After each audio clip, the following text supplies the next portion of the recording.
Hash tables in PowerShell are a type of data structure that stores data in the form of key-value pairs. Each item in a hash table has a unique key associated with it, which is used to access the corresponding value. This structure is incredibly efficient for storing and retrieving data, as you can quickly access a value by just knowing its key instead of iterating through an entire list. In PowerShell, hash tables are versatile and powerful. They can be used for various tasks like storing configuration settings, handling data in scripts, and even controlling the flow of complex logic. Hash tables are particularly useful in scenarios where data needs to be frequently accessed or updated, as their key-value nature allows for fast lookups and modifications. This is a way of declaring an empty hash table.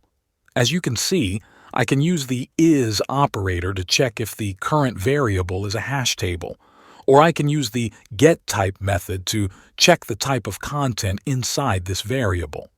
Let's talk about the concept of hash tables.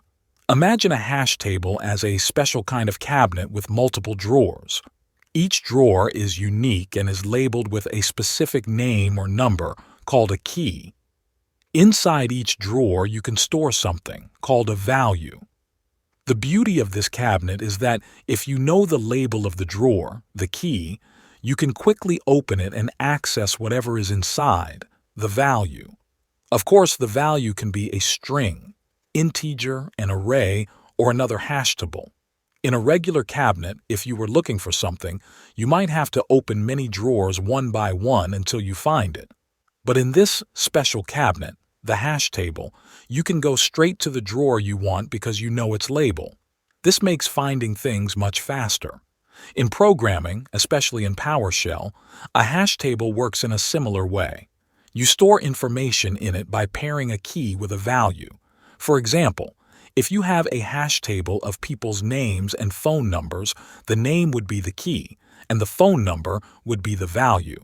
So, if you know someone's name, you can quickly find its number without looking through all the names. There are a few ways of adding new items to a current hash table. We can add a new item over the indexing and say, a new key equals something. Or we can use the add method and provide key and value. Or we can declare a new hash table with key and value, or even more than one, and then add it to a hash table with the operator. To remove an item, we using the remove method and inside parenthesize, we give a key on an item.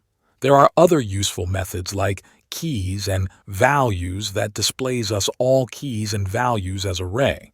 Let's see a more realistic example. Imagine yourself a restaurant. So, we're making a hash table as a menu for our chef.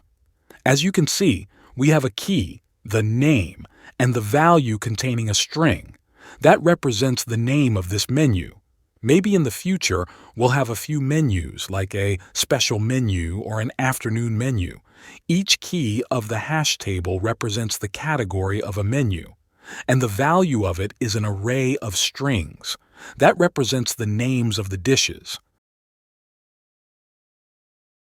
After a few days, the chef decided to add desserts to the menu.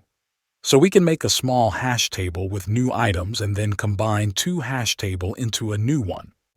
What is nice in this case is that we still have an original menu. When we decide that this is the final menu, we can reassign a new menu to an original one.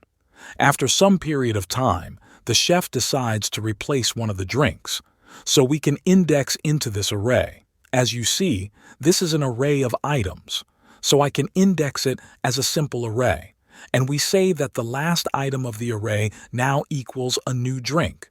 For a more serious approach, we can add the last modified date so that we'll always know when was the last change for our menu. And as usual, don't forget to practice this topic at your ISE, and don't hesitate to ask questions at our Telegram channel. Also, if you have interesting ideas or suggestions for improving the content, I will be very glad to hear them.